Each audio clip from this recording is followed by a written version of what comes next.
Hey, all you real estate agents out there, it's Danny Griffin with another little interview series from the realtyclassroom.com. And I couldn't be happier today because I am with my buddy who's smiling away and ready to go, Nick Prefontaine from Newport, Rhode Island. So before we get started, any of you that have referrals for Newport, Rhode Island, which is one of the most beautiful places in New England, this is the guy. But I love this guy for a lot of reasons, not the least of which is his story. When Nick and I first met, I think he was 12. Nick is ripe at 23 years old, but also now a veteran of the business by how many years, Nick? 4 plus. Four plus. And I think that's intriguing for a lot of reasons that we need to talk about here. Number one, Nick had an unbelievable event occur in his life. And when we first got talking, I said, Nick, that is your real estate business. Because today, in this day and age, people want to do business with a real human being. And when they have a compelling story like yours, as we discussed, it needs to become a very serious part of your marketing. So why don't you tell us a little bit, take us back in time and tell us about that event first. Sure. It was actually over 9 years ago. It was a little over 9 years ago. I had ski club, and on the way to the mountain, I realized that I forgot my helmet, and I thought, oh, no big deal, I should be careful. Right. And I got to the mountain. The very first run, I was going up, and I saw kids wiping out because it was icy. It was very icy that day.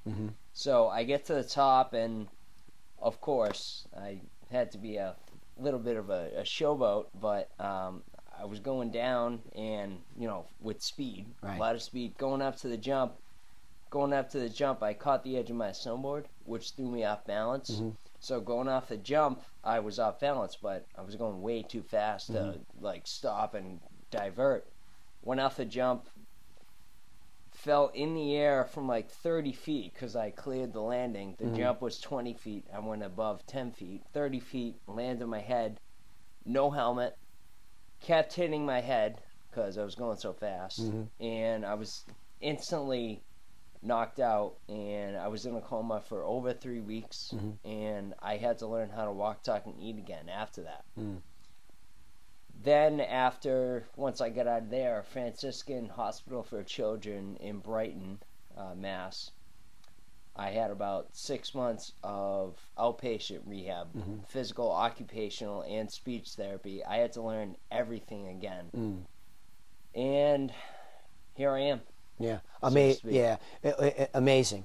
Because I've had the privilege of mentoring you, as you would say, rather than coaching you. And one time I noticed when we were together that you were actually writing and really working at that writing. And it turns out that you were trying to write with one hand that you'd never written with before. Did I get that part of the story accurate? That's true. I was in inpatient rehab at Franciscan's. I had a tutor come in, and I was struggling writing with my right hand. I could do it. It was just a pain. It took me. Right. It took me time to write with it. So I had this epiphany. I was like, well, why don't I just teach myself how to write with my left hand? My left hand doesn't have tremors, and right after my accident, I had tremors in my right hand. Now, not so much. You can't tell. I'm fine, but I just got so accustomed to writing with my left hand. Sure. I taught myself how to do that.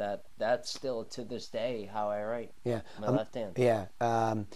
Just an amazing. I get chills every time I think about it, and I know how you feel about the Franciscans Hospital. I know you give back a lot there too.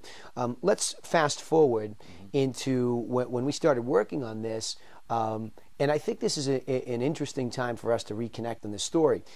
I get a lot of questions, Nick, about how is business being done? What's going on online? What am I supposed to be doing? What am I not supposed to be doing? I've seen marketing really return to a very old school service-oriented mentality.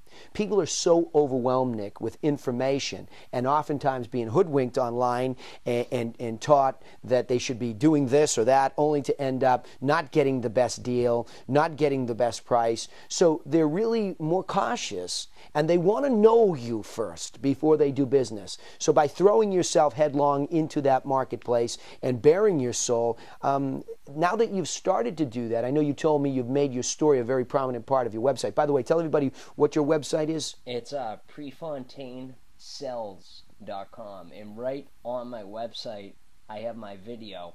I actually won in 2005. Franciscan has the profile of children's courage. I won that award in 2005, so they made a video for me. I have that video. I've converted that to YouTube, and I have that right on my website. So it's PrefontaineSells.com. Awesome. So now you've thrown that headlong right out there as part of your brand, because that's who you are. And the good thing I think about this, Nick, the reason I feel strongly about this, we are who we are. And that oftentimes when I hear a story like this, you find somebody trying to hide it. And that seems to become a problem. So you walk into a home and perhaps you still had tremors in the real estate business, or you were just regaining the speech, your ability to speak clearly, or the way you perceive it. Is it a relief to throw that story out there headlong? And has it been a benefit to you? Yeah, it really has. Because when I first got in the real estate business, I was thinking, I don't want anyone to know that about me. Right. Like that is not, I just want to sell houses. Right. I don't want anyone to know that about me. And I would treat it as two separate businesses. Look, I have my speaking business, which is kind of on the back burner, and then I have my real estate business. So I had two different websites. And recently, I was like a month ago on vacation, and I thought, well, I woke up one morning, I was like, why can't it be one? That's when I decided to put my video on my website. Right. But over these past 2 or 3 months, I've really started to own who I am in my story, and it's allowed me so much. It's become so much a part of my presentation with both buyers and sellers that I tell them that, and in some way it relates. I'm able to relate to people more because I think, oh, who's this young kid coming in trying to sell my house or trying to help me buy a house? Now I say that. I lead with that. Sure. Fascinating. With my accident, which before I thought there's a process and I gotta do my presentation, but now I lead with that.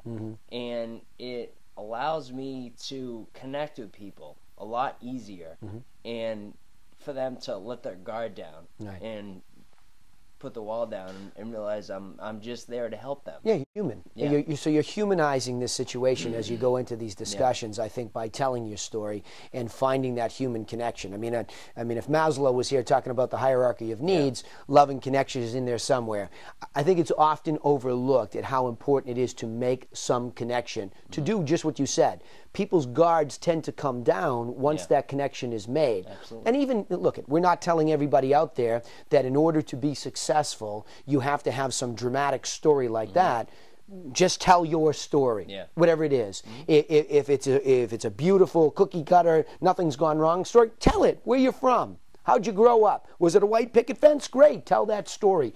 But let it be, because I think a lot of people are holding back, and especially in presentations. I was doing exactly that. Right. I was holding back who I was, and it was limiting me. Right. It really was limiting me, because and I've always had this great ability to relate to people. Like whenever it comes up that they've had some family member that's in some sort of a tragedy, or they've recently had a death in the family or something, I always say, oh, I can relate to that. I actually spent a lot of time in the hospital, and that's a way. I always find ways to tell my story. To work it in. Yeah. Good. And even if I don't, at the end, like in the middle of the presentation, I just stop. Right. And I say, listen, I haven't mentioned because it hasn't come up, but you need to know something about me. Right. And then I tell my story, and the connection that I'm able to develop with people is so much greater than 2 or 3 years ago when I was hiding it. Right. Interesting. So focusing this week for this real estate coaching tip, turn your story loose. If you can incorporate it into your website and you could put it prominently out there, that's fine if you have a big story like this. But again, people want to know who we are as real estate agents these days. They want to see us out there. They need to see us. You and I are cutting a video here down in the bunker, as we like to call it, at my house. Nothing fancy, nothing special. But the population out there, for buyers and sellers, they want this kind of access. They'd like to sit back and know a little bit about us and then look at our business. Because look, Nick, you and I both know an enormous amount about real estate at this point in time. We could take each buyer or seller through a process, which you and I were just talking about earlier, a systemized approach that can yield a great result. But we're not going to do business with everybody. We're going to create that magnetism in the middle that attracts those people to who we are. So, Nick, if there was a closing thought here for everybody this weekend to focus on one thing that you've learned in your very short career so far as a young guy, what would you say to the rookie or the veteran alike is one of the most important things to do? You have to own who you are. You have to own who you are. You have to live life with that who you are and make it known to people, because it's amazing what happens when you do, because then doors start opening for you once you own who you are. But I mean, one of the quotes that I live my life by is, the world is yours. You can really do anything you put your mind to, but owning who you are just makes it so much easier. You'd be surprised. Awesome. I get the chills every time I talk to this guy. Wildly inspirational story here. But again, you don't have to have some major drama happen in your life. You just need to be you. Everybody has a good story, and you will relate to more people than you can imagine if you open up, you let it go, you don't be afraid. Incorporate it into everything you do. People will feel that you're real, and they're going to come in your direction. So I'm Danny Griffin with my friend and buddy Nick Prefontaine from the RealtyClassroom.com, telling you, get out there, tell your story, and have a great weekend, and you'll see things are going to come your way if you keep this guy in mind. We'll see you next time.